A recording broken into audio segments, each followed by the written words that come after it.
gaduh akibat penonaktifan kepesertaan BPJS Kesehatan segmen penerima bantuan iuran jaminan kesehatan masih bergulir. Polemik ini muncul akibat penghentian mendadak penggunaan manfaat BPJS yang membuat banyak pasien dengan penyakit katastrofik tidak lagi bisa mendapatkan pengobatan rutin. Sebelumnya, Menteri Sosial Saifullah Yusuf alias Gus Ipul mencatat sebanyak 11,53 juta peserta PBI-JKN dinonaktifkan sepanjang Januari hingga Februari 2026. Apa saja informasi terbaru dari persoalan ini? Simak informasi terupdate-nya dalam Detik Sore.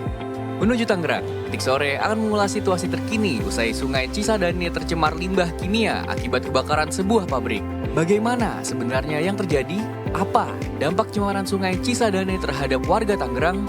Simak laporan langsung jurnalis Detik.com selengkapnya. Pada penghujung sore nanti, Dul Jailani akan hadir membawakan karya terbarunya yang berjudul Sebenarnya Selamanya. Melalui lagu ini, Dul mengajak pendengar untuk bisa menyelami cinta sebagai ruang yang penuh keindahan sekaligus kerapuhan. Seperti apa kisah asmara yang ingin disampaikan oleh Dul? Simak pengakuan Dul dalam Sunset Talk Detik Sore. Ikuti terus informasi terbaru dan bermutu dari Detik Sore. Jangan lupa follow sosial media kita @detiksore. Detik Sore gak cuma hore-hore. Benito, muchas gracias, el mundo. Hola amigo, Elisa Malvina di sini. Eduardo Suarangkir di sini yo. The only bad thing that we want to hear in 2026 is Bad Bunny. Iya. Other than that, no bad lah. Who already became good bunny actually. Iya ya. Karena pesannya luar biasa. The only powerful thing to against hate is love. Betul. Itulah kira-kira ya. The strongest word than hate is love. Ya, gitu. pokoknya Jadi semua tentunya dengan juga, cinta. Betul. Kita juga mendukung banget dengan peace, love and go. Wah, jadul. Lebih ke Beda TV you lagi. reveal yourself ya. How are you, Detika? How are Selamat you? hari Selasa. Selasa-selasa gini tuh enaknya emang ngenyimol ya. Diajakin menyimol nggak mau. Makanya kalau mau ngajakin gua, bilang dulu Menyimol. kapan kira-kira mau akan melangsungkan kegiatan itu. Karena gua udah bikin jadwal sekarang. Apa? Cheating day. Iya, cheating day-nya Hari tuh bisa apa? berapa? Seminggu cuma bisa 2 kali. Hari apa? Bebas. Bebas. Oh. Tapi kalau gua udah cheating 2 hari sebelumnya nggak bisa tuh. Minimal 3 hari jaraknya. Oh ya Allah, dijarakin ya. Se-cheat apa sih Kak makannya? Apa harus dijarakin? Once cheating sih luar biasa. Oke. Wah, gua Jeroan. takut itu Jeroan. Bisa kikil lah. Oke. Masuknya jeroan kan itu. Iya benar. Apalagi ya? Martabak. Iya lagi. Bakpao. Bapak masuk oke tuh. lah, steam itu Iya. masih steam Enggak, ya. kan ada tepung-tepungannya. Oke. Bakpao. Mie instan. Iya, itu juga cheatingan. Oke. Nggak dibolehin minyak-minyakan, tepung-tepungan, gula-gulaan nggak dibolehin. Sebenarnya Kalau nggak umur kamu akan sisa. semakin ini lagi ya.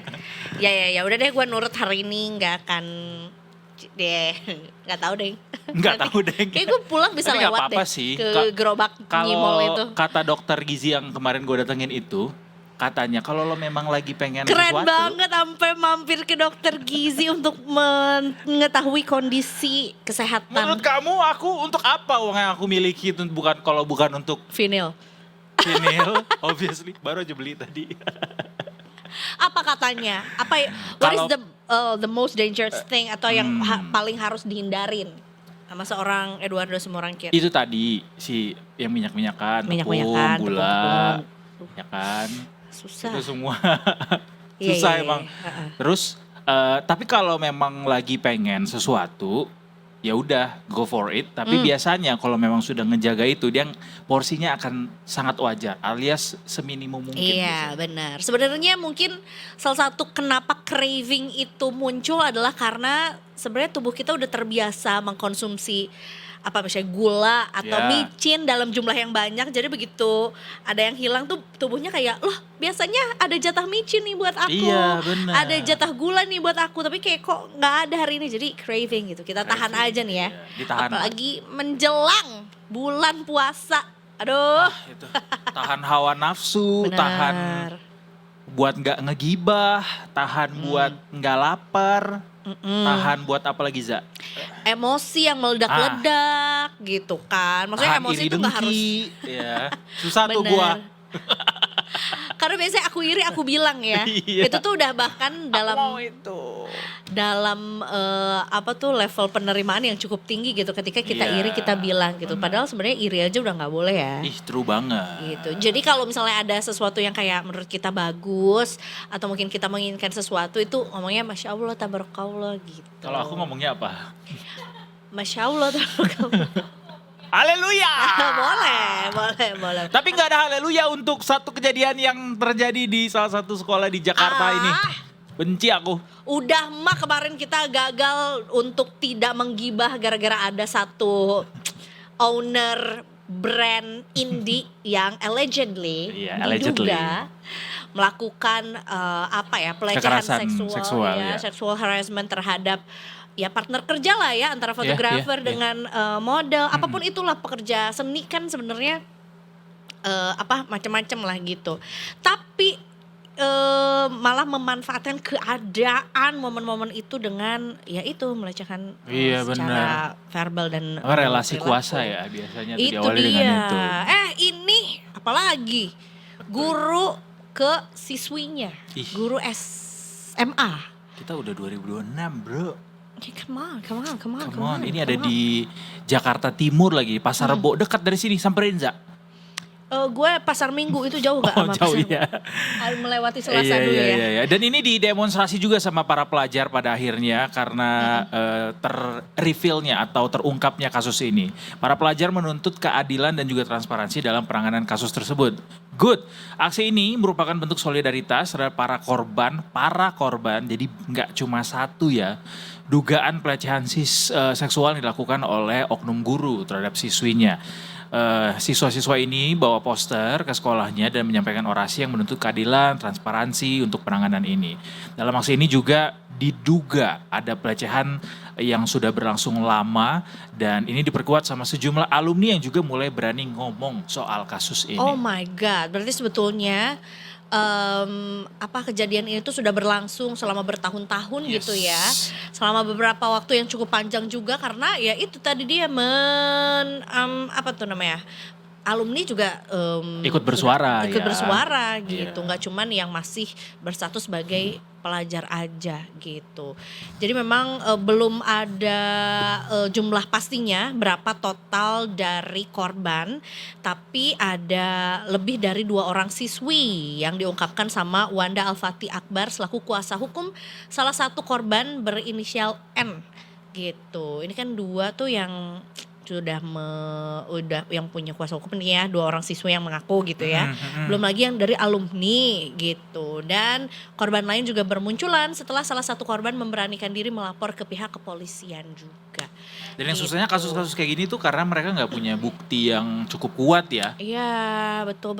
Sama kayak yang tadi lo bilang salah satu bos brand indie itu juga kan katanya agak sulit untuk membuktikannya karena memang tidak ada bukti langsung pada saat kejadian yang dia miliki gitu. Betul. Kalau itu kan sebenarnya terjadi dalam ruang atau ranah pribadi gitu Iya. ya. Terjadi di salah satu kamar hotel gitu. Kalau ini kan sebenarnya terjadi di sekolah yang memang sudah seharusnya menjadi tempat yang aman gitu untuk anak-anak remaja belajar juga. Jadi ya agak sulit juga untuk mencari bukti seperti rekaman CCTV lah misalnya gitu atau dan lain-lainnya juga. Mana juga orang katanya ini ya, kalau misalnya kejadian nih pada saat itu sama seseorang menjadi korban kekerasan seksual, si korban ini nggak bisa langsung ngeproses itu menjadi sebuah Laporan hukum. kekuatan untuk bisa dilaporkan ya.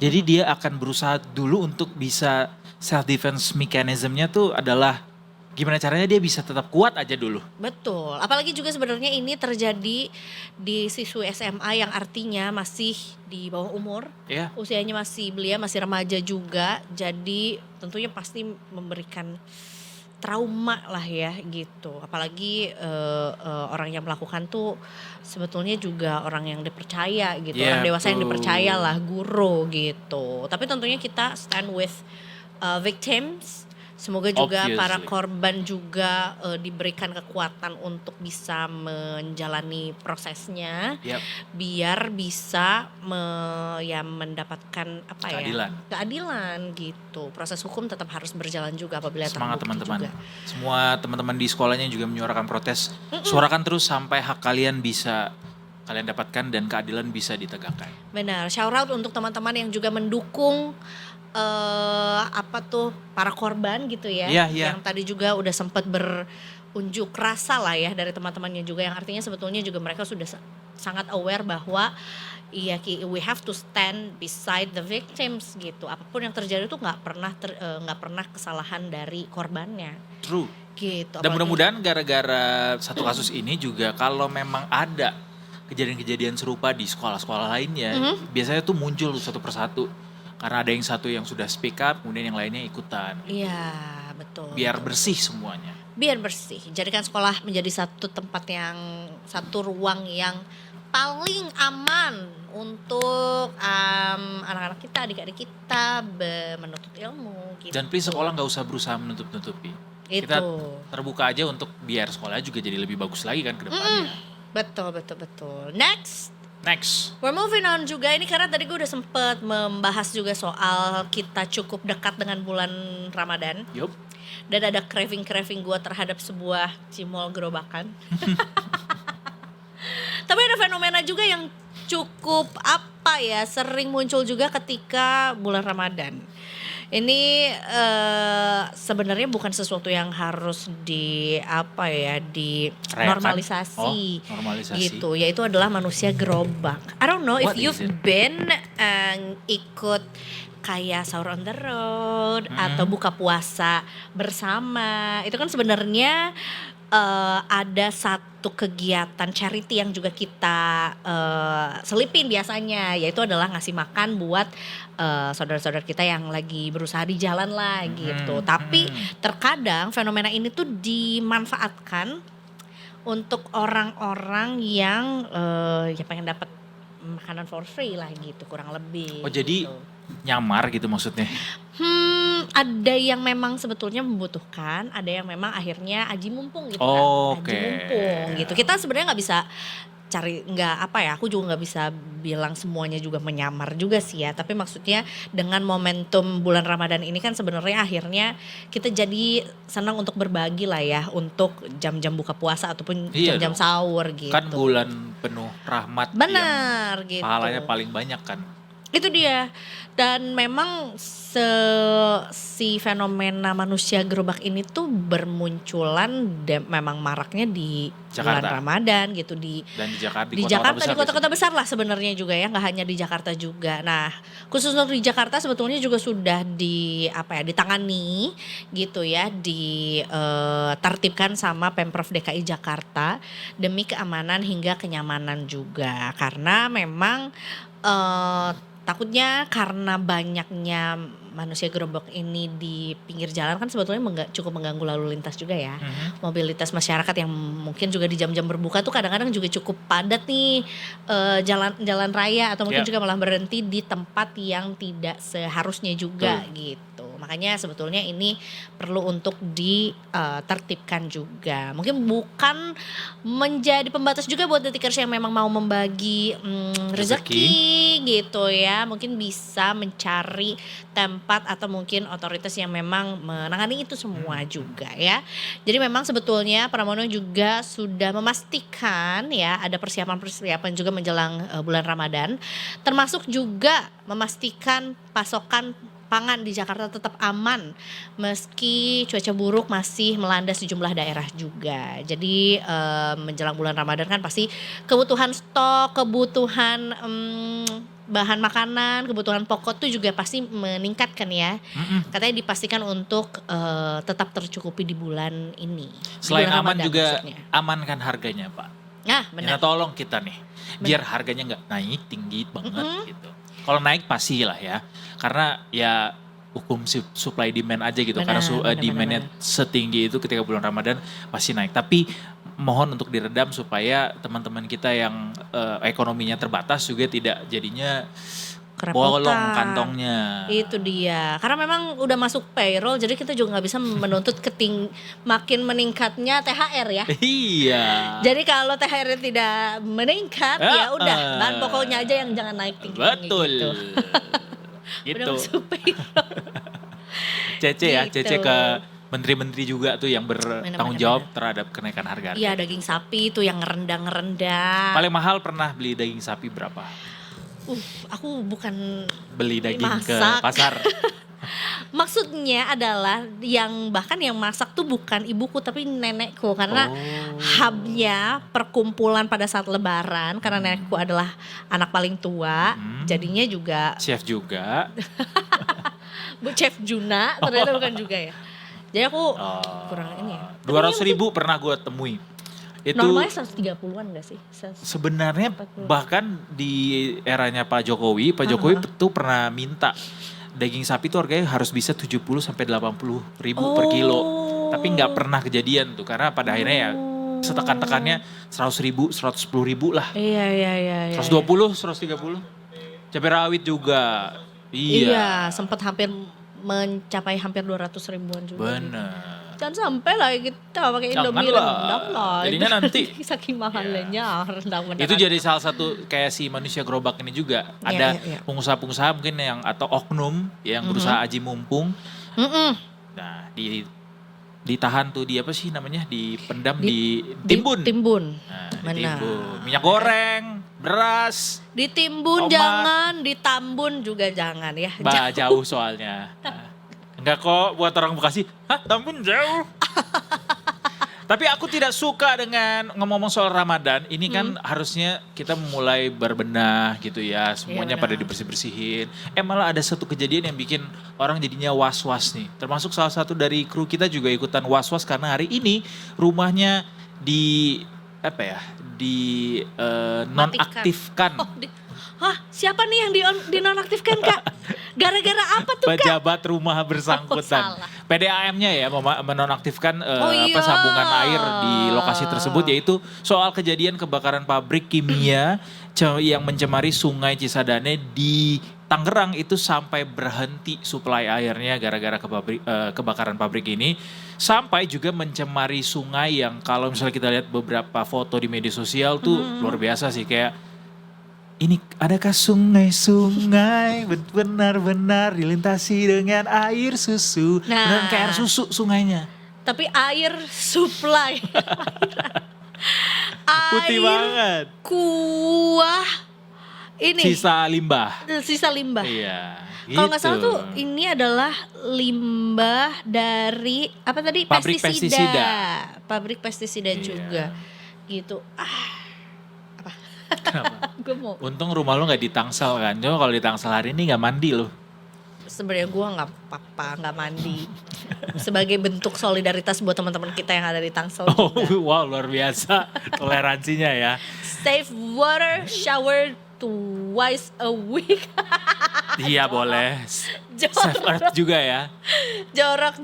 Tapi kalau ya. misalnya kita elaborasi soal apa sebenarnya penyebabnya, ini sampai dihentikan sementara suplai air bersih ke warga ini gara-gara kebakaran pabrik pestisida di Serpong pada hari Senin. Di hari Senin malam. kemarin, Senin malam kemarin tuh air baku Sungai Cisadane mulai tercemar limbah kimia berbahaya dengan indikasi bau menyengat, berminyak, dan ikan-ikan juga mati mendadak. Kasian. Iya. Nah itu tadi dia ya. Dan ini sebenarnya kita juga masih mencari tahu juga sampai mana atau seberapa besar dampaknya juga terhadap sungai ini, karena kan memang juga cukup panjang gitu ya, dan memang juga ya mengalir ke berbagai hilir juga. Dan salah satunya yang terdampak itu adalah Sungai Jaletreng, Tangerang Selatan, yang juga sempat terlihat berwarna putih juga akibat dari pencemaran kebakaran pabrik yang sama juga gitu ya. Sudah dilakukan pemantauan oleh Dinas Lingkungan Hidup juga ke sana, dan dikatakan bahwa pihak dari Dinas Lingkungan Hidup juga sudah mengambil sampel air untuk dilakukan uji lab juga, dan nanti akan akan dilakukan penyelidikan lanjutan. Tapi penyelidikan sementara hasilnya adalah adanya kebakaran memang terjadi karena dipicu oleh masalah kelistrikan. Dikonfirmasi juga tidak ada korban jiwa. Kerugian secara material maupun imaterial masih dihitung juga, tapi salah satu imbasnya adalah itu tadi dia PDAM ke masyarakat sekitar juga jadi diputus gitu ya. Nanti kita akan ada laporan juga dari Fandi dari lokasi langsung di Tikar untuk cari tahu seperti apa dampaknya hingga sore hari ini buat warga-warga sekitar juga termasuk untuk sungai itu sendiri. Itu dia, mudah-mudahan segera pulih, mudah-mudahan segera teratasi juga ya, Yep. karena bagaimanapun juga air adalah sumber kehidupan ya. Gitu, takutnya juga semakin tersebar lagi kan juga sebenarnya biota-biota sungai juga banyak ya, yang maksudnya yang bergantung terhadap air sungai tersebut juga nggak cuma kita aja. Since tadi lo udah Gitu. bilang bahwa air sumber kehidupan berarti segala sesuatu yang hidup dari air itu pasti akan terdampak. Dari manusia, tanaman, hewan, ya apalagi. Amuba. Banyak sini amuba nih. Asli muka Batak. Amuba. Dan gue jadi ingat bahwa gue pernah ikut pelatihan jurnalis lingkungan gitu, bahwa untuk mengetahui lingkungan tersebut sebenarnya masih asri atau tidak, langsung lihat aja air di lingkungan tersebut tuh kayak apa. Kalau airnya bersih berarti lingkungannya masih bagus. Kalau udah nggak bersih berarti lingkungannya udah tercemar. Kalau airnya Jordan, Airnya Jordan berarti lingkungannya bisa terbang. layup, 3 point. Iya. Makasih. Lumayan nih buat, kita peregangan dulu. Oh ya benar. Ini lumayan tadi kan ininya. Benar. Bawalah diriku, Oh sayang, ku ingin selalu bersama. Kenapa gue gak ngeluarin jokes itu kemarin ya, lupa deh gue. Tiba-tiba muda gitu gue kemarin. Tadi aku papasan nama ini tahu. Siapa? Bainul sama Mas Adam. Oh iya? Iya, tadi ada kayaknya abis syuting di studio sebelah. Terus biasalah ada doorstop gitu. Terus gue di depan emang ngeliat kayak mobil kayak B0 kayak Bainul deh gitu. Beneran Terus kumisnya setebal itu? Bener. Terus Wow. kayak pakai baju hijau kayak bling-bling gitu. Kumisnya Pegang tahu iya, katanya itu sumber rezeki. gue usaha aja deh daripada gue digebukin. Masa gue pegang suami orang, kumisnya lagi. Nah gue takut gitu deh. Kalau gitu gimana ya? Kalau Salim gak apa-apa deh. Kalau pegang kumis mah kayak kurang ajar gak sih? Banyak tahu. Terus Mbak Inulnya ngeluarin gunting nih. Ya Masih jadi apa? akikah tapi. Soalnya kan banyak supply-nya. Kalau dikit doang bisa lah. Tapi kayak Peace. from the way I saw Mbak Inul dan Mas Adam, if that is not the love that I got, that is not the love that I want. Wah, jadi memang sebesar itu ya rasa sayang dalam rangka 14 Februari nanti ya. Tapi kita kan 14 hari Sabtu. Iya. Udah ada rencana hari Sabtu mau ngapain? Ngemsi. Kita break dulu yuk. Habis ini kita punya banyak berita Nusantara, termasuk nanti kita akan ke Cisadane, ke Tangerang Selatan untuk cari tahu informasi soal kebakaran pabrik dan juga sungai yang tercemar itu. Ada kebakaran di Cisadane. Mari kita Jangan kemana-mana. tetap detik sore.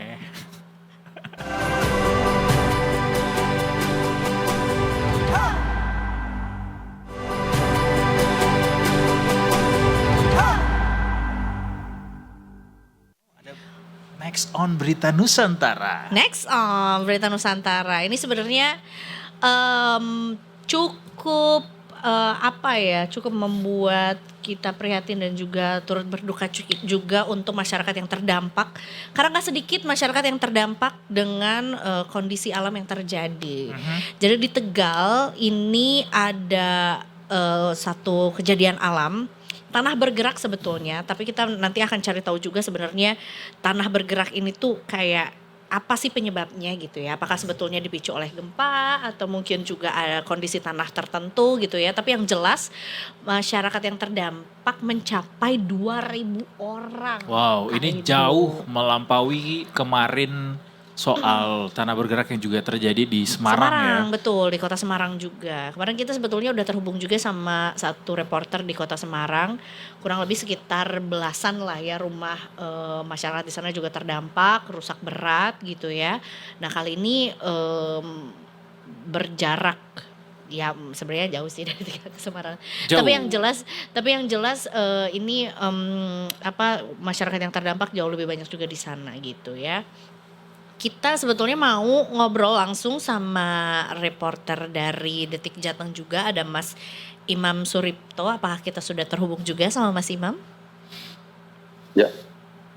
Selamat sore Mas Ya. Imam. Selamat sore Mas Edo dan Mbak Aisyah. Selamat sore, ini Detik Jateng punya banyak sekali coveran liputan soal tanah bergerak ya. Kemarin dari Semarang kita juga dapat informasi soal tanah bergerak di kota Semarang. Kemudian saat ini juga ada di Tegal gitu. Tapi Ya. dengar-dengar ini cakupannya lebih luas lagi Mas Imam. Bahkan Ya. ada ribuan rumah yang terdampak katanya. Mungkin boleh cerita ke kita Mas Imam soal seperti apa kejadian tanah bergerak yang berlangsung di Tegal ini. Ya, terima kasih Mas Edo dan Mbak Aisyah. Bencana tanah bergerak itu terjadi awalnya pada tanggal 2 Februari, sekitar malam hari di mana warga tengah lelap tidur. Tapi pada saat itu belum terjadi kerusakan yang signifikan. Namun pada kenyataannya tanah tersebut pergerakannya terus berlangsung dan pada hari ketiga mulai muncullah kerusakan rumah di daerah tersebut. Awalnya ada sekitar 100-an, namun semakin hari sampai hari ini itu sudah tercatat 699 rumah yang rusak. Ada 413 rumah kategori rusak berat, kemudian rusak sedang 189 dan rusak ringan 97. Kerusakan ini tersebar di 4 RW, di mana sebarannya cukup merata di setiap RW tersebut. Untuk dibandingkan dengan hari Sabtu kemarin, data yang kami terima dari pihak BPBD, kerusakan rumah sebanyak 464 unit rumah. Namun sekarang sudah mencapai 699 rumah. Selain merusak rumah, tanah bergerak ini juga merusak fasilitas umum, fasilitas pendidikan, dan fasilitas peribadatan. Yakni jalan kabupaten dan jalan kota ada di 3 titik di mana jalan tersebut terbelah sehingga susah untuk dilalui kendaraan. Kemudian fasilitas sosial ada 21 unit, fasilitas pendidikan ada 7 unit, fasilitas peribadatan ada 7 unit, dan kantor pemerintahan desa ada 1 unit. Para warga yang terdampak dan kondisi rumahnya tidak bisa dihuni, terpaksa harus diungsikan ke sejumlah tempat. Totalnya itu ada 2.460 jiwa. Mereka ditempatkan di 8 titik, yakni di Majelis Az-Zikri ada 176 jiwa, Dukuh Pengasian ada 985 jiwa, SD Negeri Padasari 2 ada 92 jiwa, Dukuh Lebak ada 506, kemudian Gedung Serbaguna di Desa Panujah, Kecamatan Kedung Banteng ada 147, kemudian di Desa Mokaha ada 20 jiwa, Ponpes Al Adalah ada 526, mereka adalah para santri, dan Dukuh Tengah Desa Taman Sari ada 8 jiwa. Sampai sekarang pergerakan tanah itu masih tetap berlangsung. Sehingga dari pihak desa sudah menginstruksikan untuk segera mengosongkan rumah bagi warga yang terdampak. Artinya mereka harus segera meninggalkan rumah karena akan lebih membahayakan jika tetap ditempati. Hanya saja proses pengosongan rumah itu memang terkendala dari medan yang cukup berat, di mana jalan yang menghubungkan dari desa itu ke akses wilayah luar sudah dalam kondisi rusak. Karena itu kemarin sejak beberapa hari lalu komunitas off-road dari Tegal dan Brebes melakukan bakti sosial dengan membantu warga yang akan meninggalkan dan akan membawa barang-barang berharga dari rumah ke tempat yang lebih aman. Karena penggunaan off-road ini sangat dibutuhkan, di mana hanya kendaraan inilah yang bisa menerabas jalan-jalan yang ekstrim di lokasi bencana. Baik, terima kasih Mas Imam. Kemudian juga tadi sempat disampaikan juga bahwa sudah terdapat ya banyak masyarakat yang juga sudah mengungsi begitu ya. Tapi dari BPBD sendiri, apakah sudah ada hasil investigasi mengenai apa sih sebetulnya penyebab utama dari pergerakan tanah ini, dan apakah sebetulnya hal ini juga sudah pernah terjadi di masa lampau, Mas Imam? Ya, bencana serupa terakhir terjadi pada tahun 2022 kemarin, di mana ada ratusan rumah juga rusak akibat bencana tanah bergerak. Pemerintah sempat mendatangkan ahli dari Badan Geologi dan memeriksa kondisi tanah di wilayah tersebut.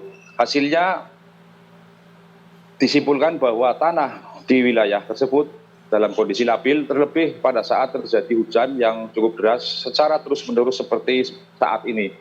Maka dari itu rekomendasi dari pemerintah untuk warga setempat, terutama yang berada di lokasi bencana, adalah relokasi ke tempat yang lebih aman. Ini cakupan wilayahnya kan lebih luas, Mas. Ya, Si luas sekali. tanah bergerak ini ya, apakah sudah diperkirakan sejauh mana nanti dampaknya akan bisa terjadi untuk kedepannya, Mas Imam?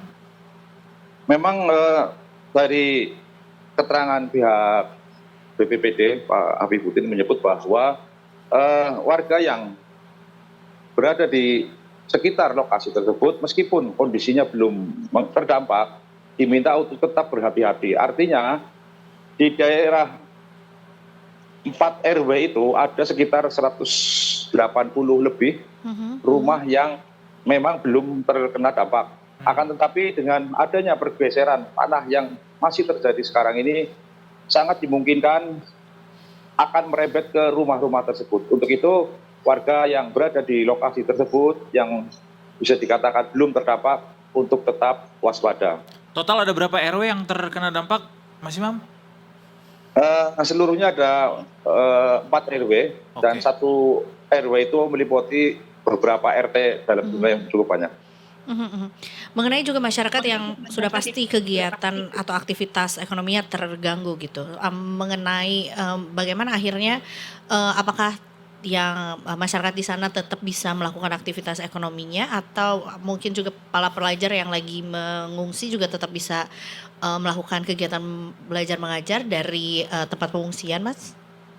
Ya, tempat pengungsian tersebut merupakan sebuah tempat yang dianggap aman dan mereka sudah dipilah-pilah sesuai dengan kondisi masyarakat yang sedang mengungsi. Artinya untuk warga yang bekerja pun tetap mereka bisa melakukan aktivitas sehari-hari, termasuk pelajar pun mereka tetap bisa mengikuti pelajaran meskipun mereka tiap hari harus tidur di kamp-kamp pengungsian. Pihak berwenang seperti pemerintah, TNI dan Polri terus memberikan bantuan berupa transportasi secara gratis dari tempat pengungsian ke tempat-tempat pendidikan bagi anak-anak korban. Mas Imam, terkait nasib dari rumah-rumah yang terkena dampak ini, apakah sudah ada informasi dari pemerintah daerah soal bagaimana nanti akan dilakukan perbaikan atau mungkin relokasi dari lokasi rumah yang ada saat ini, atau barangkali juga justru ini ya seperti apa garansinya kalau memang tidak dilakukan relokasi tetap ada di lokasi tersebut begitu? Ya, tahun 2002 memang ada rekomendasi untuk relokasi, hanya saja warga setempat masih cenderung untuk tetap bertahan. Hanya saja pada bencana kali ini akhirnya mereka bisa dikatakan menyerah. Mereka sepakat untuk direlokasi. Dan hal ini disampaikan oleh perwakilan warga pada saat Wapres Gibran mendatangi kamp pengungsian pada Jumat kemarin. Mereka juga sepakat untuk minta direlokasi. Hal itu disambut baik oleh pemerintah. Saat itu Pak Wapres menginstruksikan untuk segera memproses tahap relokasi untuk membantu warga. Artinya warga yang berada di situ memang seharusnya untuk segera mengosongkan diri karena memprioritaskan keselamatan daripada hanya menjaga harta yang mereka tinggalkan. Oke. Demikian.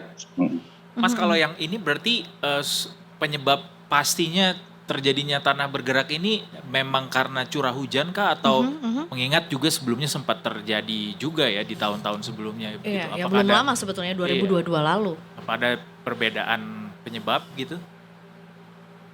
Seperti yang diketahui, selama ini bencana tanah bergerak selalu terjadi pada musim hujan. Demikian pula pada tahun 2002 lalu di desa yang sama juga terjadi pada saat terjadi curah hujan yang cukup tinggi. Makanya dari pemerintah menginstruksikan atau merekomendasikan untuk melakukan relokasi kepada warga. Karena sekalipun akan dipertahankan atau dibangun ulang, tentu akan membutuhkan biaya yang sangat besar, di mana kondisi tanah bangunan yang ada di situ dalam kondisi rusak sangat parah. Terkait juga dengan kondisi cuaca yang menjadi penyebab, apakah sampai sekarang juga masih terjadi cuaca ekstrim atau mungkin curah hujannya juga masih cukup tinggi, Mas Imam? Ya, curah hujan di kawasan tersebut memang sampai sekarang masih terjadi. Demikian pula pergerakan tanah pun sampai hari ini juga masih tetap berlangsung. Hal ini ditandai dengan bertambahnya jumlah rumah rusak yang ada di wilayah bencana tersebut. Terkait dengan jumlah masyarakat yang juga cukup banyak nih mengungsi, apakah sebetulnya juga bantuan sudah sempat tersalurkan dan seperti apa kondisinya di sana, Mas? Ya, untuk bantuan kepada korban, baik itu logistik untuk makanan, tempat tidur, atau kebutuhan-kebutuhan lain, sampai sekarang memang sudah sangat mencukupi untuk kebutuhan para pengungsi yang jumlahnya 2.460 itu, 60 jiwa untuk beberapa hari ke depan. Artinya meski sudah cukup, tetap tiap hari ada banyak sekali warga atau sekelompok orang yang memberikan sumbangan kepada para korban bencana tanah gerak. Baik, Mas Imam mau konfirmasi terakhir barangkali soal relokasi nanti itu apakah biaya perbaikan rumah atau pembangunan rumah akan ada insentif dari pemerintah?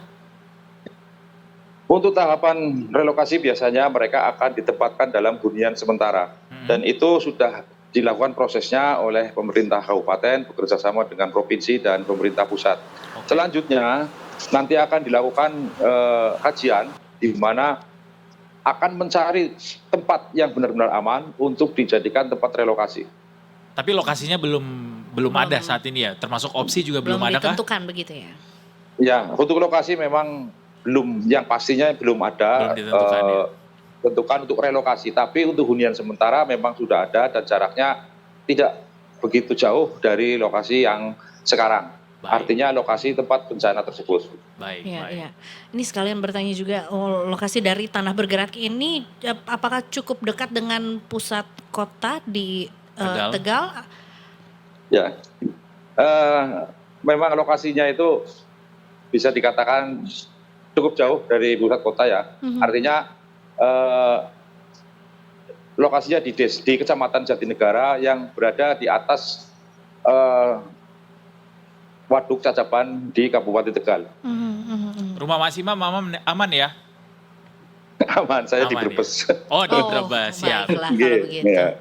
Baik, Mas Imam, terima kasih banyak sudah memberikan laporannya juga mengenai kejadian ini di Tegal. Mudah-mudahan juga masyarakat di sana bisa tabah dan segera mendapatkan solusinya juga untuk rumah-rumahnya yang terdampak ya.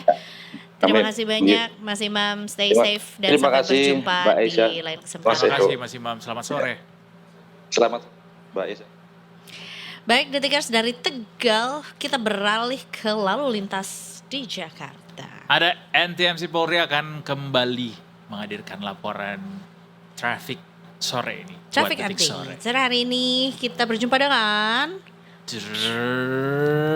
kembali dengan Brigadir Bribtu Haikal. Oke. Bener ya? Brigadir Haikal. yang juga sudah siap dengan laporannya sore hari ini. Brigadir Haikal, kami persilakan. Baik, terima kasih Edo dan juga Eza dan selamat sore pemirsa. Kembali kami dari NTMC Polri akan menginformasikan situasi arus lalu lintas pada sore hari ini. Langsung dari kawasan Semanggi, di mana situasi arus lalu lintas pada sore hari ini di kawasan Semanggi. Bisa bersama-sama kita lihat khususnya situasi arus lalu lintas dari arah Cawang yang akan menuju ke arah Grogol melalui kawasan Semanggi pada sore hari ini masih terpantau ramai lancar. Situasi arus lalu lintas dari arah sebaliknya yaitu dari arah Grogol yang akan menuju ke arah Cawang melalui kawasan Semanggi pada sore hari ini juga terpantau ramai lancar. Situasi arus lalu lintas dari dalam tol dalam kota arah Cawang menuju ke arah Grogol terpantau ramai lancar, begitupun dari arah sebaliknya. Meskipun demikian situasi arus lalu lintas terpantau ramai lancar pada sore hari ini, namun ada sedikit ketersedatan di kawasan DPR MPR ataupun di kawasan gedung DPR MPR dikarenakan ada penyampaian pendapat daripada masyarakat pada sore hari ini. Namun demikian situasi arus lalu lintas serta pengalihan jalan masih bersifat situasional dikarenakan penyampaian pendapat masih sangat kondusif hingga sore hari ini dan beberapa masyarakat sudah mulai meninggalkan lokasi tersebut. Dan apabila Anda akan berkendara pada sore hari ini untuk memperhatikan jam keberangkatan Anda ataupun jam berkendara Anda, dikarenakan memang memasuki jam pulang perkantoran, situasi arus lalu lintas dapat sewaktu-waktu berubah menjadi padat. Kami juga mengingatkan bagi Anda yang mengendarai kendaraan roda 4, selalu mengingat akhiran plat nomor kendaraan Anda untuk dicocokkan dengan tanggal yang berlaku pada hari ini apabila Anda akan melewati kawasan yang diterapkan sistem ganjil genap. Dapat kami simpulkan pada sore hari ini situasi arus lalu lintas dari kawasan Simpang Semanggi masih terpantau kondusif lancar. Untuk itu selalu berhati-hati apabila Anda akan berkendara dan tetap jaga batas kecepatan maksimal kendaraan Anda. Kami tidak lupa mengingatkan bahwa kepolisian sedang menggelar operasi keselamatan yang dimulai sejak tanggal 2 sampai dengan nanti tanggal 15 Februari 2026 selama 14 hari. Untuk itu selalu berhati-hati dalam berkendara dan tidak membuat pelanggaran lalu lintas sekecil apapun, serta ikuti arahan petugas kami di lapangan, jadikan keselamatan sebagai kebutuhan. Demikian informasi arus lalu lintas yang dapat kami laporkan pada sore hari ini. Stop pelanggaran, stop kecelakaan, keselamatan milik kita bersama, dan salam presisi. Kembali ke studio bersama Edo dan Eiza, silakan. Jadikan keselamatan sebagai kebutuhan. Itu tadi Betul. kata-kata hari ini dari Brigadir Kata-kata Haikal. hari ini. Terima kasih banyak atas laporannya sore hari ini Brigadir Haikal dan selamat bertugas kembali. Stay safe juga di lalu lintas Jakarta. Terima ya. kasih, selamat sore Brigadir Haikal. Selamat sore. Walaupun sebetulnya pagi hari ini tuh gua membuka hari dengan kayak I thought I'm gonna leave the window open. Oke. Karena I thought it was door. the window open. Alright, that's still fine. Tapi pas gue kayak gue mau buka deh, gue buka jendelanya terus gue tinggal cabut dulu kan, terus gue nanti balik lagi berarti udah tergantilah udara Betul, di tempat sama gue tinggal juga itu. sering melakukan itu. Nah tapi agak putih ya hari ini. Apa putihnya? Itu langitnya agak putih-putih mendung. gitu. Atau polusi maksudnya? I think so, yang Oh. second option itu. Padahal masih hujan ya? Maksudnya harusnya. Tapi hari ini nggak hujan tau Kak. Coba kita cek Aki hari ini. Mas, Aki. tadi di kawasan rumah gua sih masih hujan pagi. Makanya gua Karena nggak kamu berangkat nge-gym. ngantor dari Pekanbaru ya? Jauh banget gua tiap hari pulang pergi naik helikopter. Helikopter. Coba kita cek dulu ya kondisi udara sore Sore. hari ini.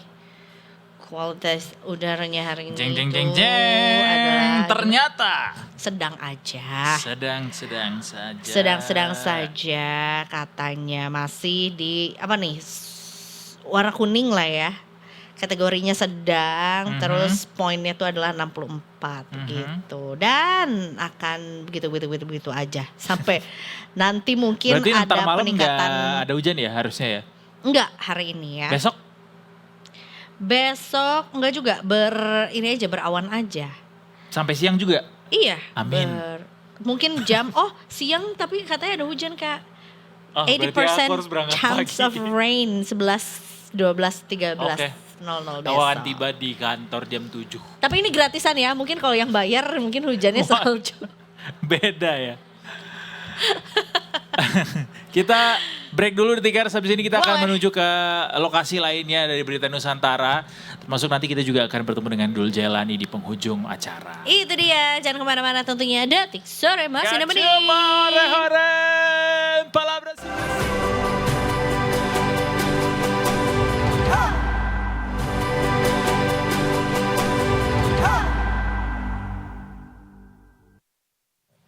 Welcome back to Detik Sore. Cuma ore-ore. Sehat-sehat dah kita sebagai WNI. Aduh. Ya dong, kalau setelah tadi mungkin kita juga tahu bahwa apa tuh namanya polutan Amin. yang memang agak sulit dihindari ketika kita tinggal di Jakarta kan. Makanya Takutnya mungkin kalau bermasalah susah buat ngeklaim asuransinya. itu kamu beruntung punya asuransi pilihan lah, ada pilihan asuransi lain. 5 asuransi aku. Keren, Di asuransi sini, kendaraan. Di sini. Karena ternyata kamu adalah produk otomotif ya. Jadi all risk ya kan. Risk Mau ditanggung gua. Mau kena banjir juga disapu, gua ditanggung.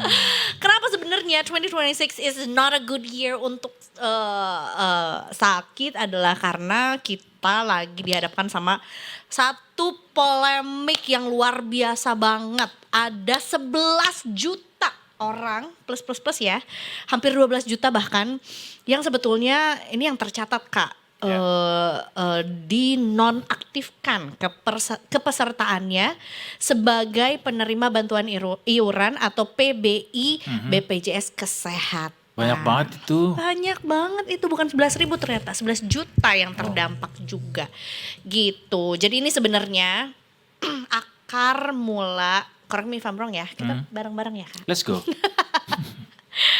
Awal mulanya itu adalah karena kan sebenarnya penyelenggaranya dari BPJS BPJS ini kan sebenarnya macam-macam nih ya, terutama juga untuk para peserta PBI ini kan datanya dari data Tunggal Sosial dan Ekonomi Nasional. Betul. Dari Kemensos. Ya Betul. kan, Kemensos inilah yang mendata masyarakat Indonesia ini mana nih yang kira-kira masuk ke kategori atau berhak atas PBI PBI. ini gitu kan. Nah sayangnya ya memang kenapa datanya harus dari Kemensos karena biar tepat sasaran lah gitu. Dan memang ya yang mendapatkan PBI adalah yang memang gak mampu. Kalau memang kamu mampu ya artinya harus masuk ke kategori yang lain gitu ya. BPJS-nya juga. Rentan miskin sampai sangat miskin kategorinya tuh. Desil 1 sampai 5. Kalau udah 6 nggak dapet. Apa? Desil 1 sampai 5. Oh, Kategori rentan miskin sampai sangat miskin. sangat miskin. Makanya ada kasus di mana si PBI ini tadinya dia PBI, kemudian dia nonaktifkan. Ini pasien cuci darah nih. Kemudian pas mau klaim asuransinya BPJS Kesehatan ternyata udah nonaktif. Di tengah dia cuci darah tuh ditunda jadinya cuci darahnya. Karena harus diminta diurus dulu kepesertaannya. Ketika diurus ternyata katanya sudah diperbarui si orang ini udah masuk ke desil 6. Jadi nggak bisa lagi masuk ke PBI lagi. Nah inilah jadinya yang suatu polemik di mana sebenarnya bottleneck-nya, apakah memang di data yang kurang sesuai gitu pendataannya atau ada hal lain gitu. Betul ya, karena memang ini sebenarnya yang dinonaktifkan itu kan 11 juta lebih gitu ya para penerima PBI juga. Nah 120.000 dari total 11 juta itu yang memang para pasien dengan penyakit katastropik itu tadi yang memang juga urgensinya lebih tinggi lah ya, seperti jantung, gagal ginjal, talasemia yang memang membutuhkan pengobatan yang secara berkala lah ya, mau Betul. cuci darah lah atau mungkin juga kebutuhan lainnya juga yang memang ada yang 1 minggu sekali, 2 kali seminggu, 1 bulan sekali dan Yang segala kalau macamnya sampai juga. tertunda sangat berbahaya, Fatal. berisiko untuk kesehatan. Betul. Bahkan sebenarnya ada juga data dari komunitas pasien cuci darah Indonesia, 160 orang pasien gagal ginjal yang menghadapi kondisi serupa tuh juga ada juga terdaftar di sana gitu. Terdata juga merupakan bagian dari komunitas pasien cuci darah Indonesia juga gitu. Iya. Nah, Kementerian Sosial sebagai penyedia data ini kemudian koordinasi dengan Kementerian Kesehatan sebagai penyelenggara dari BPJS dan juga Kementerian Keuangan sebagai yang ngasih dananya. Dan juga DPR juga ini melakukan rapat konsultasi pengelola data jaminan sosial kemarin di hari Senin kemarin. Dan akhirnya hasil dari rapat tersebut disampaikan bahwa mereka sepakat nih 3 bulan ke depan ini akan menjadi masa adaptasi bagi pemerintah untuk bisa memvalidasi ulang status-status kelayakan penerima bantuan atau data-data yang dimiliki sama Kemensos ini nih, termasuk juga memberi ruang penyesuaian bagi masyarakat yang memang terdampak atau bantuan jaminan kesehatannya juga dicabut. Jadi ada gitu. grace periodnya jadinya, enggak serta-merta ketika waktu itu ternyata kamu sudah nonaktif gitu, tapi dia lagi butuh. Nah, akan diberikan waktu tenggang gitu ya 2-3 bulan. Sekaligus juga dalam waktu 3 bulan ke depan juga pemerintah sedang membenarin data ini gitu, sinkronisasi datanya. Mudah-mudahan bisa betul. segera selesai gitu ya, biar orang-orang yang saat ini dinonaktifkan tapi ternyata butuh gitu, itu bisa menggunakan haknya begitu untuk bisa berobat menggunakan BPJS Kesehatan. Betul, kemarin juga kalau nggak salah Pak Puribaya juga sempat bete lah ya gitu ya. Bete aku. Karena karena memang ya dari Kemenkyu sendiri sudah menggelontorkan Dana. dana gitu ya. Ada alokasinya. Sesuai dengan data yang memang di-provide juga gitu. Maksudnya datanya juga sudah digelontorkan juga untuk mereka-mereka yang memang berhak atas BPJS PBI ini. Nah, tapi tentunya ini kan yang jadi kesepakatan sudah ditemui nih 3 bulan ke depan akan menjadi masa transisi lah ya, masa untuk penyesuaian juga untuk para penerima PBI BPJS ini. Nah, lalu pertanyaannya adalah terus gimana dong reaktivasi para peserta PBI ini yang let's say misalnya setelah ada berita ini justru baru tahu kalau ternyata BPJS gue nih nggak aktif gitu, dinonaktifkan gitu ya. Kemarin udah disampaikan juga sama Kepala Dinas Kesehatan DKI Jakarta, Ibu Ani Ruspitawati, yang menyatakan bahwa masyarakat yang kepesertaan BPJS kategori PBI ini yang dinonaktifkan tetap bisa mengurus reaktivasi melalui puskesmas. Biasanya kalau puskesmas adalah Vaskes 1 ya, gitu sesuai dengan yang terdaftar di BPJS-nya juga. Nah, mekanisme itu terutama berlaku untuk warga yang membutuhkan layanan kesehatan darurat maupun yang berkelanjutan. Jadi dari puskesmas itu kita bisa urus ya reaktivasinya ya. Sementara Gampang lah harusnya. Betul, tapi itu khusus untuk yang darurat. Oke. Tapi kalau misalnya untuk yang non darurat, ini reaktivasi juga tetap bisa diajukan dengan mekanisme verifikasi melalui Dinas Sosial.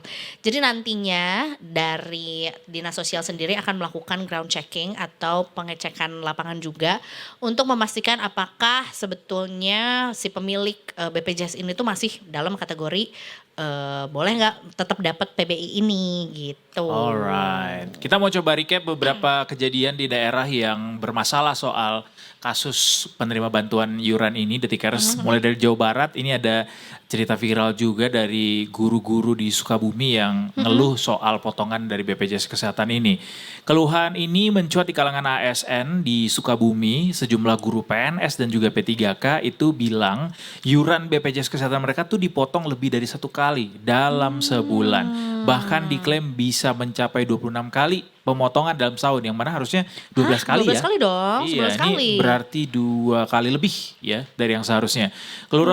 Keluhan ini juga ramai dibahas di media sosial dalam unggahan yang beredar dikutip sama Detikcom. Potongan iuran BPJS Kesehatan ini berasal dari berbagai sumber penghasilan, mulai dari gaji bulanan mereka, tunjangan profesi, sampai dengan ini semuanya dipotong dari sini. Kemudian penghitungan iuran ini juga punya batas maksimal berdasarkan take home pay-nya, yaitu 12 juta rupiah. Artinya meskipun penghasilan ASN lebih dari angka itu, dasar pengenaan iuran tetap dibatasi. Jadi nggak serta-merta jadi progresif gitu ya.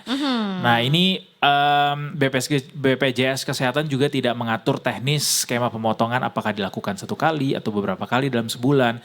Tapi yang terpenting adalah total potongan tidak melebihi 1% dari akumulasi take home pay dengan batas maksimal 120.000 per bulan. Mungkin itu kali yang menyebabkan kenapa bisa berkali-kali gitu potongannya. Tapi tetap harus dicek sih apakah potongan itu totalnya melebihi dari si 1% dari akumulasi take home pay-nya Betul, mereka. perlu untuk dicek-cek lagi juga untuk ibu bapak guru ya. Yes. Ini terjadi hanya satu profesi saja kah atau berbagai profesi? Ini guru aja ya? PNS dan P3K. Nggak Oh. tahu itu apakah semuanya guru atau ada petugas Dari- TU gitu misalnya. Pokoknya keterangannya yang dari Sukabumi adalah kelompok guru PNS dan P3K. Dari Jawa Barat, itu kan terjadi di Jawa Barat, ini masih tetangga sih, Serang, Banten ya. Oke. Ini disampaikan juga sama Dinas Sosial Kota Serang, disebutkan bahwa ada 11.319 peserta BPJS Kesehatan PBI yang dinonaktifkan. Ini baru Kota Serang aja gitu ya. Tapi tentunya ini Dinsos lagi-lagi juga memastikan akan membantu mengaktifkan kembali atau reaktivasi peserta yang membutuhkan. Harusnya sih sebenarnya cukup serentak ya, mau itu terjadinya di Jakarta ataupun di Serang ataupun mungkin juga di belahan Indonesia lainnya juga, bahwa cara untuk mereaktivasinya tuh ya itu tadi ya, 2 melalui puskesmas atau vaskes maupun juga melalui dinas sosial yang akan melakukan ground checking gitu untuk yang non urgent. Non urgent, Gitu. non darurat. Non darurat. Itu dia. Jadi disampaikan bahwa penyesuaian kepesertaan PBI ini bukan untuk mengurangi jumlah peserta, melainkan melakukan realokasi dari kelompok relatif mampu kepada kelompok yang lebih membutuhkan gitu. Mudah-mudahan bisa segera di ini ya, terkumpullah datanya. Betul gitu. sekali. Jadi nggak ada masyarakat. Diharmonisasikan ya. Benar, jadi nggak ada masyarakat yang merasa digantungkan. Digantung tuh gak enak loh. Nggak enak ya. Gimana You've nih? been there? Sampai nyanyi. Daripada jawab mending nyanyi ya. Dari Serang kita ke ujung timurnya adalah Bali juga yang Bali. punya masalah soal PBI ini. Di Denpasar sendiri, Pemkot Denpasar sudah mengaktifkan kembali kepesertaan BPJS Kesehatan Penerima Bantuan Iuran atau PBI untuk 24.401 warga kota Denpasar. Ini juga diambil langkahnya untuk bisa menjaga keberlangsungan layanan kesehatan masyarakat. Karena di Bali juga cukup banyak sepertinya PBI ya, penerima bantuan iuran. Di Denpasar sendiri, Pemkot menyiapkan anggaran sebesar 9,23 miliar untuk mengaktifkan kembali kepesertaan ini. Dan ini dilakukan untuk Januari dan Februari 2026. Pemkot Denpasar juga akan segera berkoordinasi sama BPJS Kesehatan supaya masyarakat yang kepesertaannya dinonaktifkan ini bisa kembali menikmati layanan kesehatan di rumah sakit saat dibutuhkan. Semoga semua provinsi juga melakukan hal yang demikian.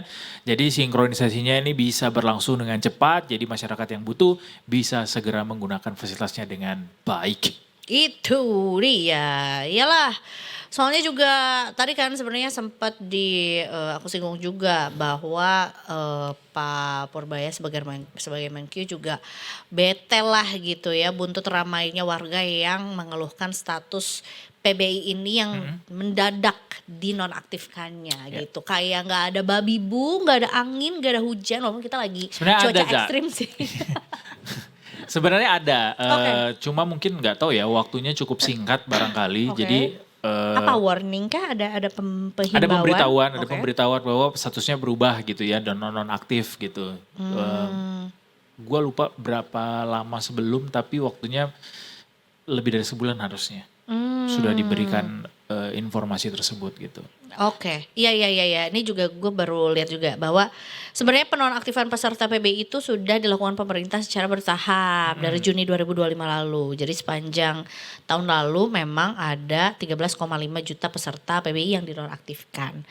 Nah, tapi dari jumlah peserta yang dinonaktifkan, memang di dalamnya nih dari 13,5 juta itu 87 ribuan lebih, 87.591 orang itu memang sudah melakukan reaktivasi kembali dari tahun lalu juga, karena ya memang masih sesuai dengan kategori atau ya masih kategori PBI lah gitu ya. Oke.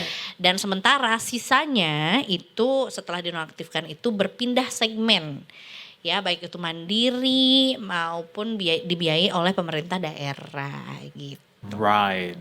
Kalau kita lihat kategori penerima atau peserta fasilitas jaminan kesehatan nasional dari BPJS Kesehatan ini memang PBI ini paling banyak ya Za, dari total 280 juta lebih masyarakat Indonesia, 113 juta diantaranya adalah penerima bantuan iuran.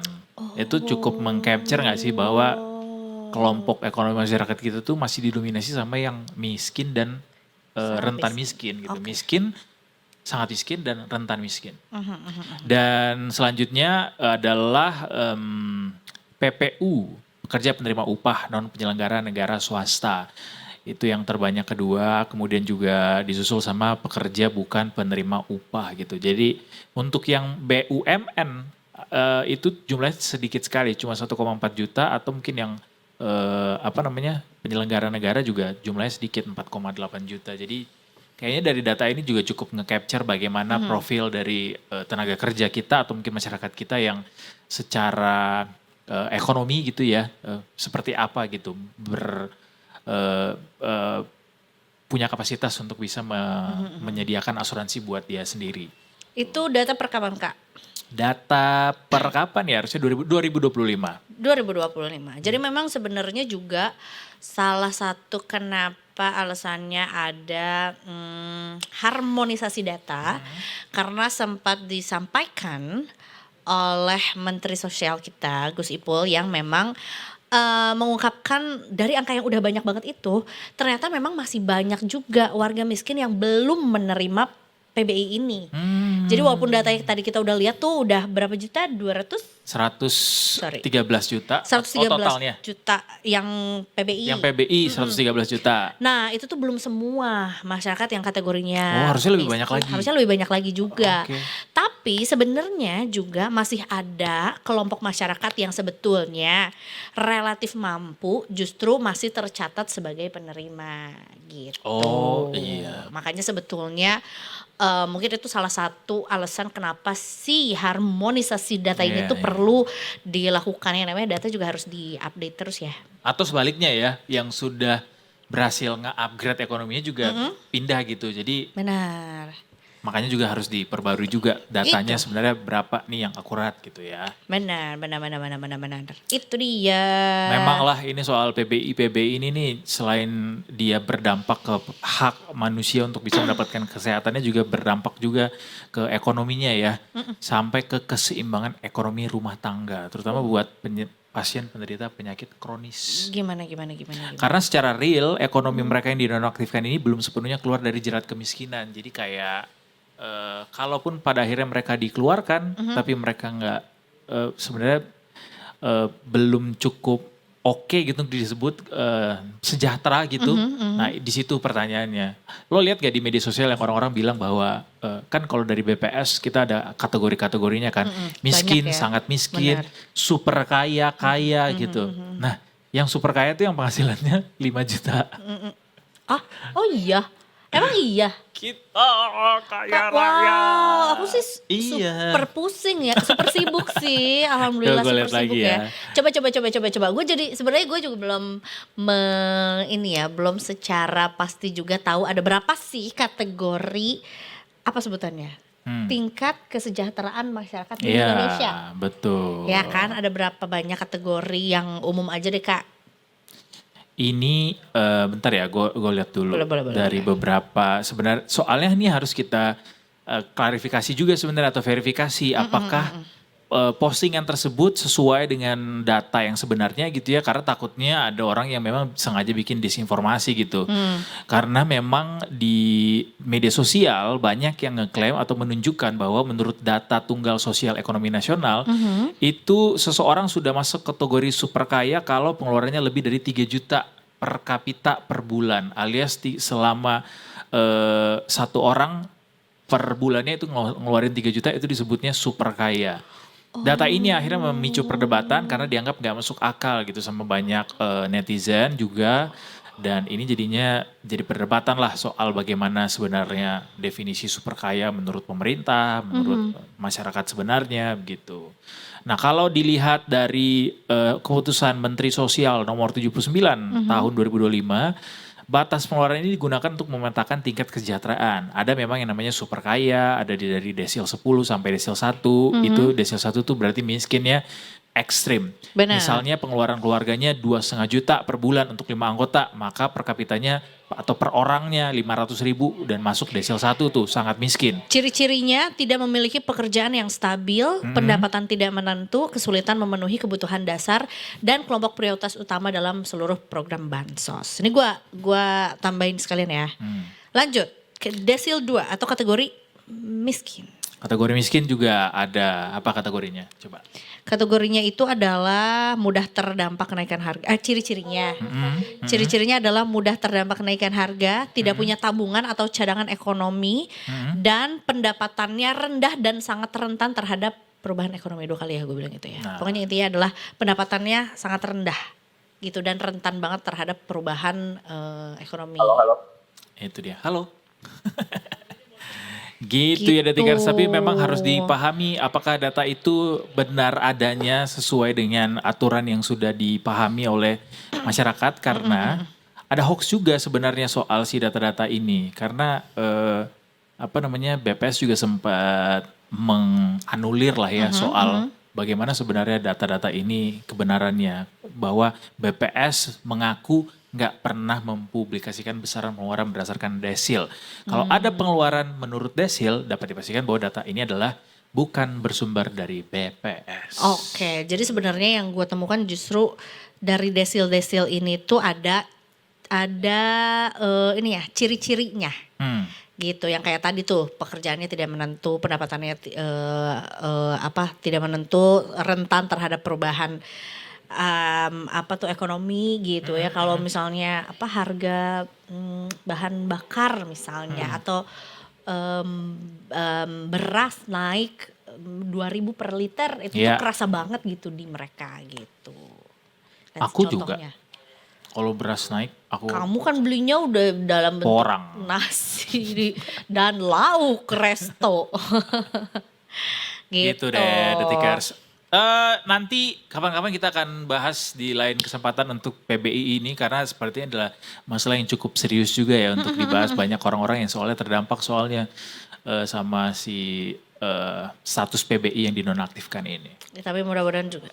Kita akan bersama dengan Profesor Uyung besok, katanya Detikers untuk bahas ini lebih detail. Kita kan tadi cuma bacain berita tuh yang masuk ke Detik Health gitu. Besok kita undang yang nulis langsung berita. Itu dia. Kita akan break dulu. Let's go. Sebelum habis ini kita masih punya yang lainnya juga buat Detikers ya. Tetap Jangan bersama kemana-mana. kami. Gak cuma ore-ore.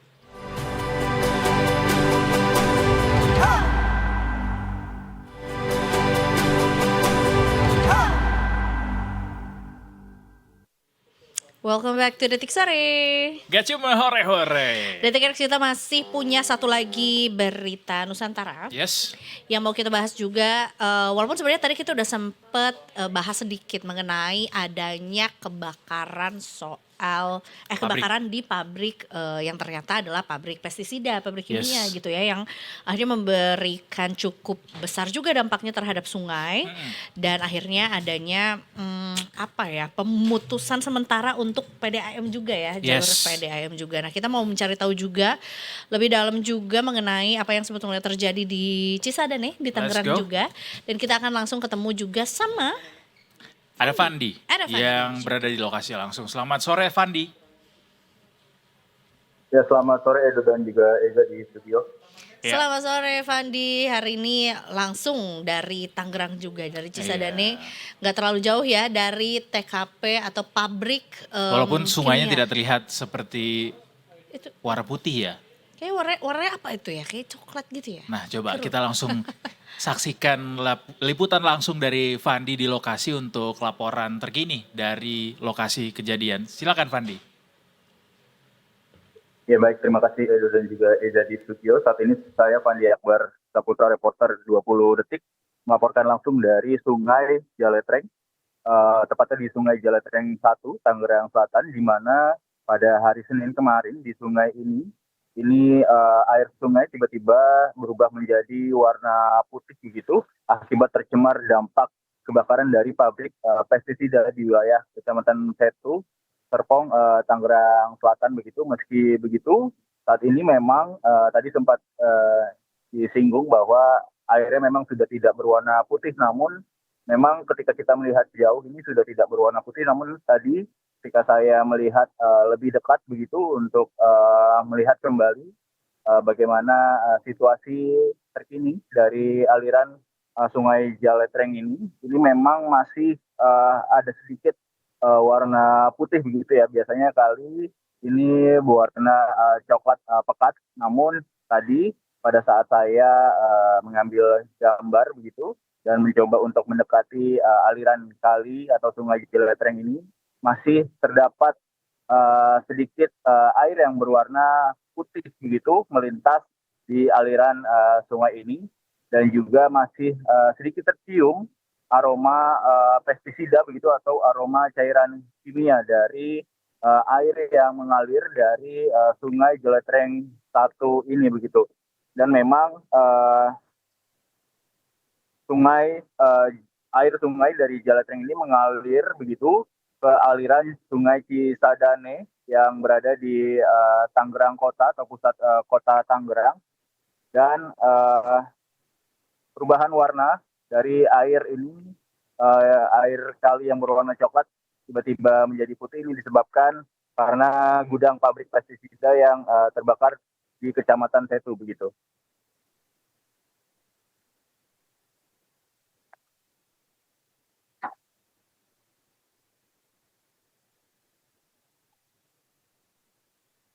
Dan memang seperti yang dapat Anda saksikan di video begitu, ini memang banyak sekali ikan-ikan begitu yang terlihat mati ini dan juga mengambang di sepanjang aliran Sungai Jaletreng ini. Dan juga selain ikan tadi saya juga menemukan ada kepiting bahkan ular air begitu, ular sungai yang mengambang di aliran Sungai Jaletreng ini begitu. Dan juga saat ini memang dari tempat saya melaporkan ini masih cukup tercium aroma dari pestisida atau aroma cairan kimia yang sekali ketika terkena angin begitu ini cukup menyengat di sisi-sisi dari aliran. Dan saat ini pihak Pemkot Tangerang Selatan terus bergerak cepat merespons dugaan pencemaran Kali Jaletreng ini yang berubah warna menjadi putih pekat pasca kebakaran hebat di pabrik pestisida yang berada di Kecamatan Setu, Tangerang Selatan. Pemerintah juga menghimbau begitu, pemerintah Kota Tangerang dan juga pemerintah Kota Tangerang Selatan menghimbau bagi para warga untuk tidak mengambil ikan dari aliran Kali Jaletreng maupun aliran Kali Cisadane ini terlebih dahulu, karena masih akan dilakukan pengecekan lagi begitu dari sumber-sumber air dari aliran air Sungai Jaletreng yang mengarah ke Sungai Cisadane begitu. Dan pemerintah Kota Tangerang Selatan ini mengatakan akan meninjau begitu aliran Sungai Kali Jaletreng ini dan akan memantapkan sejauh mana polutan atau cairan limbah ini telah menyebar sepanjang aliran sungai. Dan nantinya pemerintah Kota Tangerang Selatan akan mengambil tindakan lebih lanjut bagaimana nantinya setelah sampel air dari aliran Sungai Jaletreng ini bagaimana hasilnya, dan nanti akan disampaikan begitu oleh pemerintah Kota Tangerang Selatan. Sekian yang dapat saya laporkan langsung dari Sungai Jaletreng.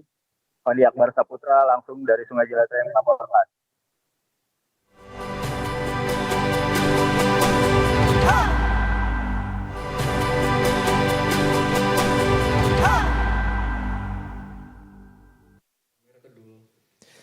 Hai, saya Dul Jalani bersama gitaris saya Butski.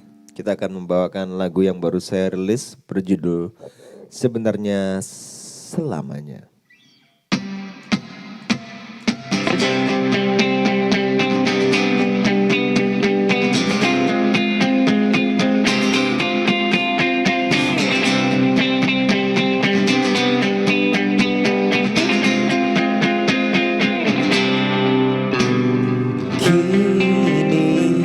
Kini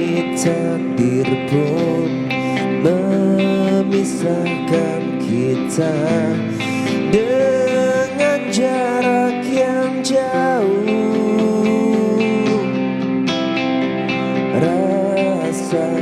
Rasa yang ku genggam akan selalu utuh dan takkan pernah luruh. Oh, hanya ada kamu di dalam lubuk hatiku. Sebenarnya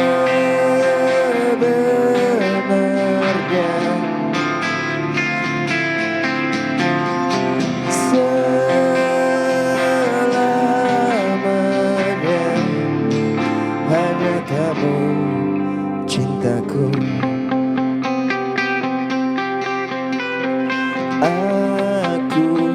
Aku pun pernah merasakan cinta, hanya kau yang terasa.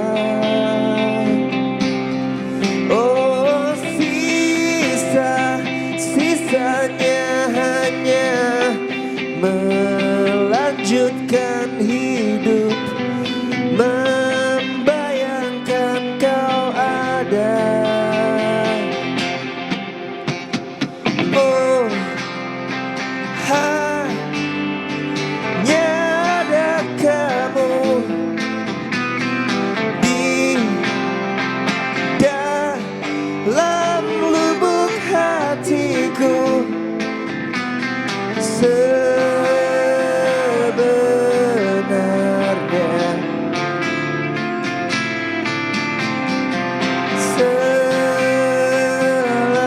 selamanya hanya kamu cintaku.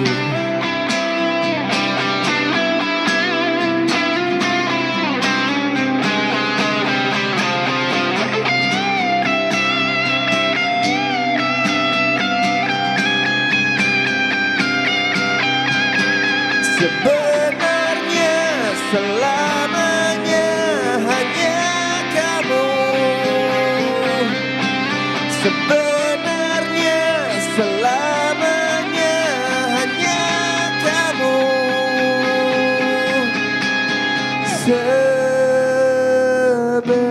Sebenarnya oh, hanya ada kamu di dalam lubuk hatiku. Oh, hanya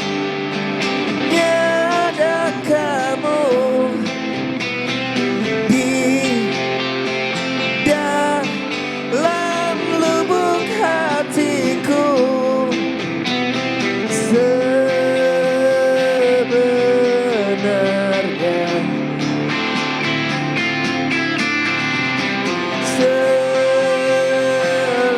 selamanya sebenarnya selamanya hanya kamu di hatiku. Sebenarnya selamanya hanya kamu di hatiku.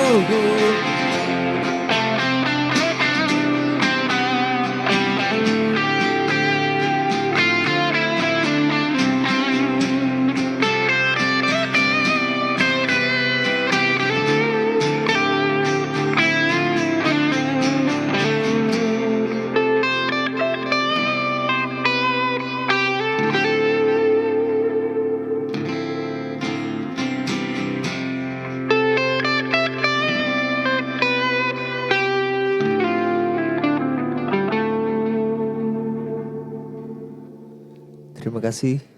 Lagu kedua ini single perdana yang aku rilis tahun 2017. Berjudul Kamu dan Aku.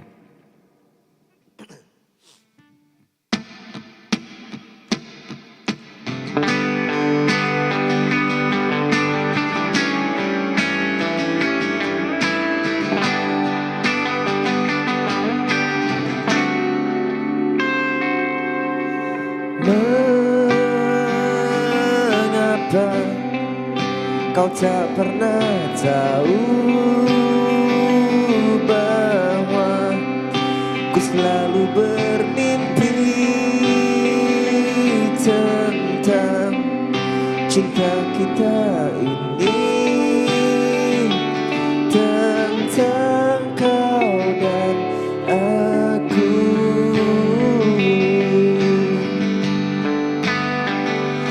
Kamu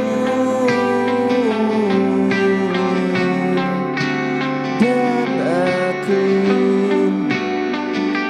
untuk selamanya. Kamu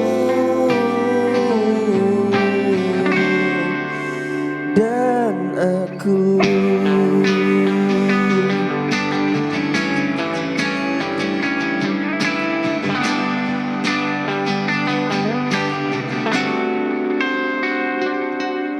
Dan mengapa kau tak pernah menyempatkan satu detik saja untuk mengatakan bahwa kamu cinta aku.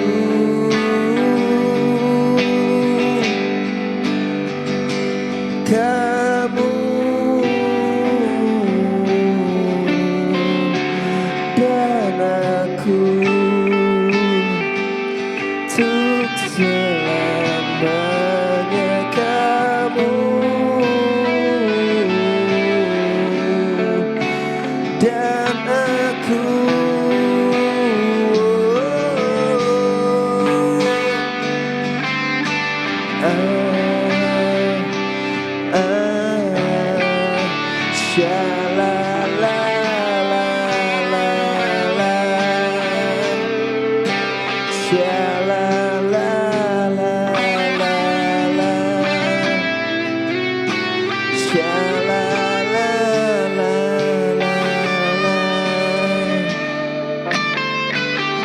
Bahwa ku selalu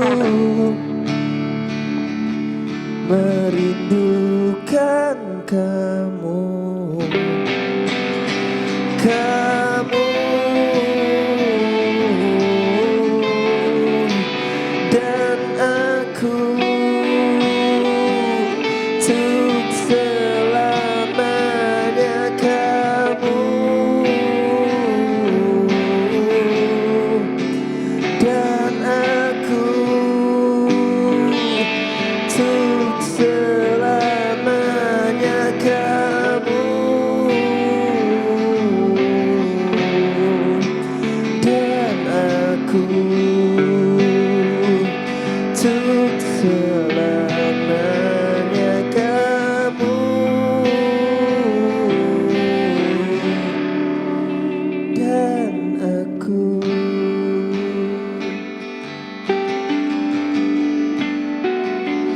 Kamu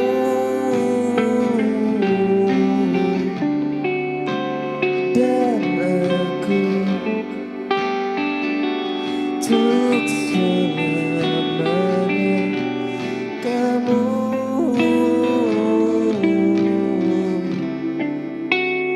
dan aku.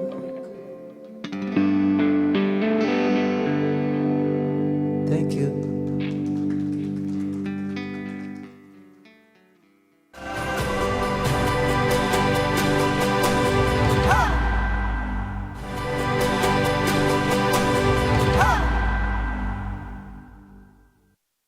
Hey, kita masih di Detik Sore. Gak cuma hore-hore. Tadi udah ada 2 lagu yang dibawakan langsung sama penyanyinya, penciptanya juga.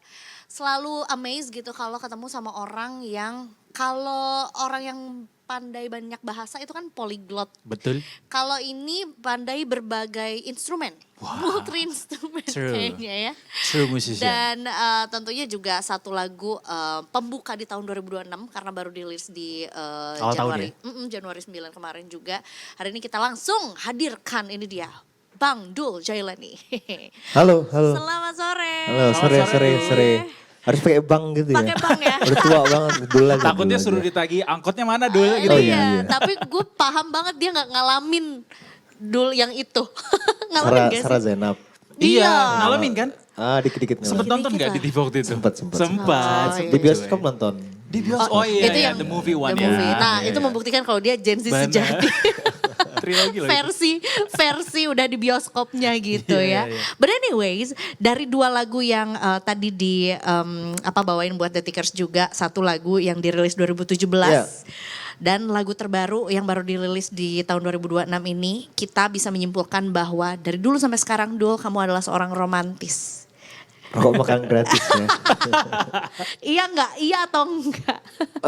Romantis apa ya nggak juga sih, maksudnya aku lebih suka mengungkapkan sesuatu tuh lewat karya aja gitu. Misalkan lagi sedih, lagi kecewa, lagi marah gitu, ya lebih baik diungkapkan lewat lagu aja deh gitu. Lebih kayaknya lebih medium, lebih pas gitu. Misalnya lagi kecewa dengan situasi sosial, ya lewat lagu aja deh gitu, daripada di sosmed, daripada ngomong-ngomong gitu. Tapi berarti selama ini juga tidak selalu berhubungan dengan lagu cinta gitu ya? Atau Enggak. perasaan itu pada akhirnya dibungkus dengan lagu yang ya cukup romantis gitu, melankolis dan segala macam? Kalau yang di luar dari cinta tuh banyak di bandku Banyak. yang Kodir tuh. Oh, oke. Itu banyak yang tentang keresahan sosial, keresahan politik dan lain-lain, itu banyak di situ. Sebagai solois, Sebagai solois yang cintaan, yang main aman aja lah. kenapa berbeda? Yang main Dul? aman. Kenapa memilih Biar berbeda ada- antara? Gini, mungkin kalau Dul Jelani itu banyak perasaan yang harus dijaga gitu ya, dari soal lirik gitu. Tapi karena efek terlalu banyak kompromi juga, ada bandku namanya Kodir. Kayaknya kalau di Kodir jangan ada kompromi deh gitu, jangan ganggu yang ini gitu.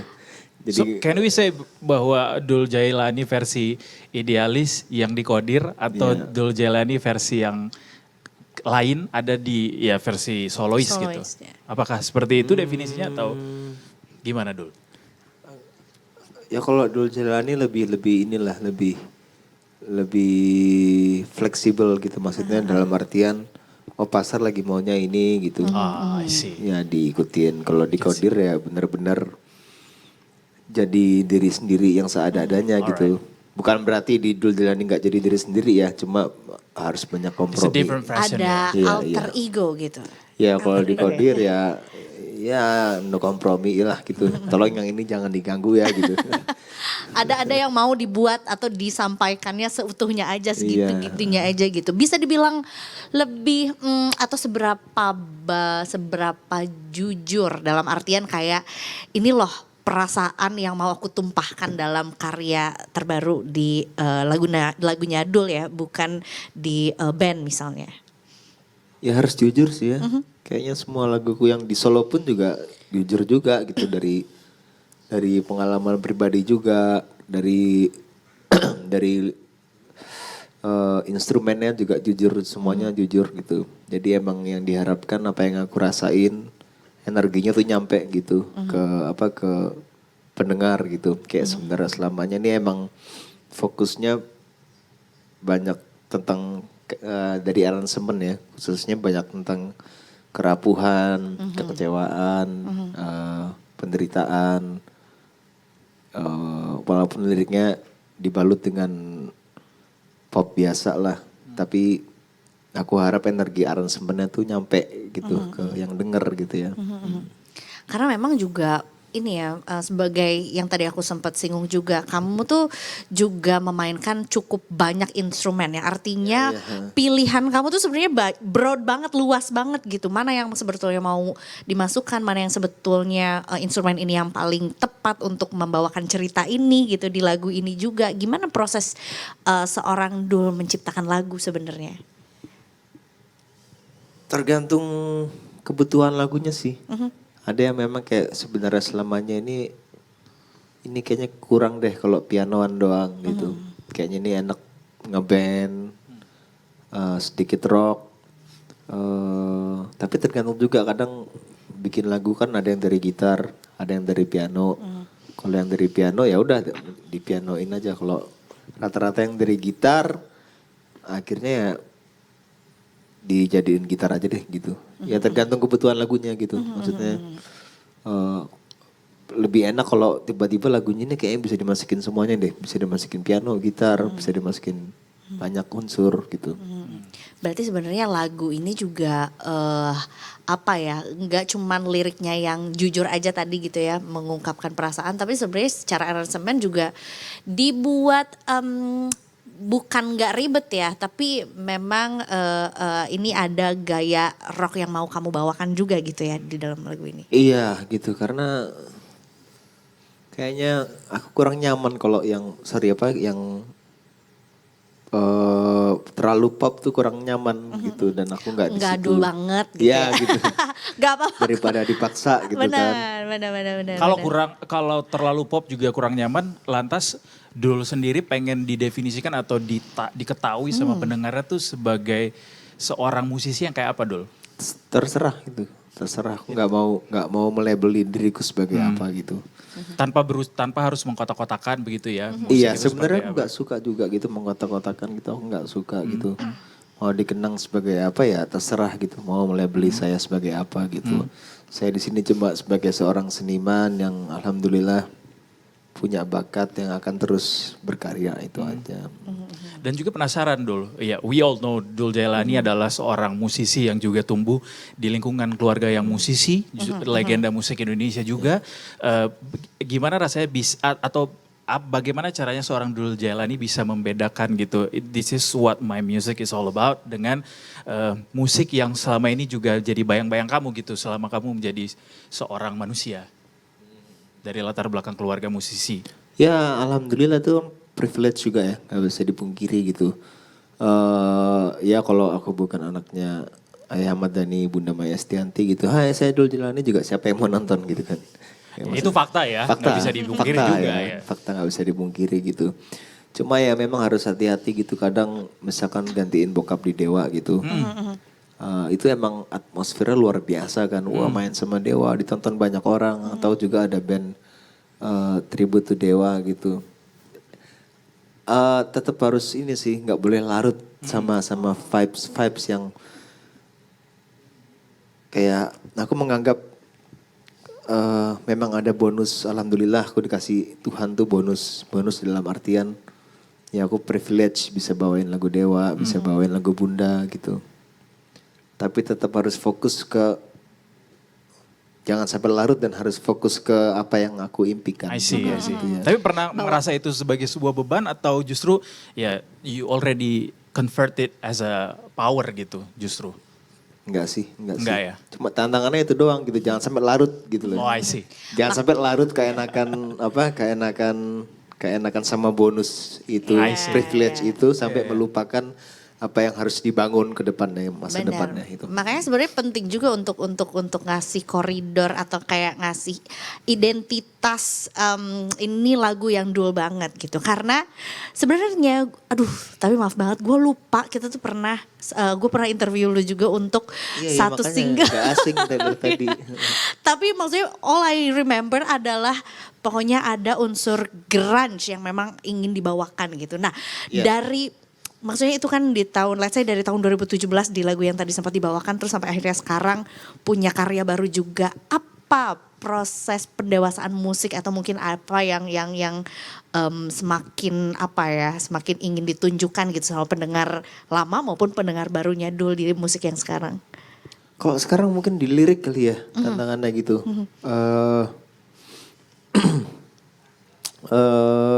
Iya di lirik aku akuin masih belajar banyak soal lirik di zaman sekarang gitu.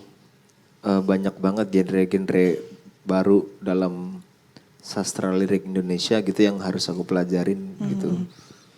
Dan, Karena instrumen udah bukan jadi penghalang kamu ya. Iya. Kamu fasih tuh dari drum, dari bass, keyboard juga, lirik justru jadi challenge. Justru tantangan di zaman sekarang lirik gitu.